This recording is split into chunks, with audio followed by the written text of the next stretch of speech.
నిత్యము మననం చేసుకోవాల్సినటువంటి గొప్ప శ్లోకం ఒకటి ఉన్నది. దాన్ని మంత్రంలా మనస్సులో ఎప్పుడు కూడా భావన చేయవచ్చు, ధ్యానం చేయవచ్చు. దీనితో ఎన్నో శక్తులను పొందవచ్చు.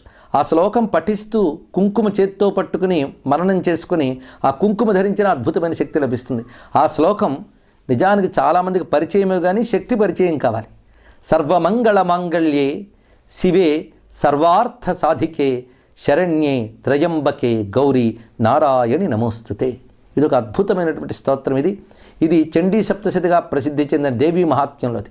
అందులో ప్రతి శ్లోకము అద్భుతమైన మంత్రరాశే, కానీ ఆ శ్లోకాలన్నింటిలోని ఒక మణిరత్నంలా ప్రకాశిస్తున్నటువంటిది ఈ దివ్యమైన శ్లోకం. దీనిలో భావం ఏంటంటే సర్వమంగళ మాంగళ్యే, మంగళము కలిగించే వాటిలో ఆ మంగళకర శక్తిగా నువ్వు ఉన్నావమ్మా అన్నారు ఇక్కడ. అంటే సృష్టిలో మనకు ఆనందం కలిగిస్తోంది, మంచి కలిగిస్తోందని వస్తువుని స్వీకరిస్తాం మనం.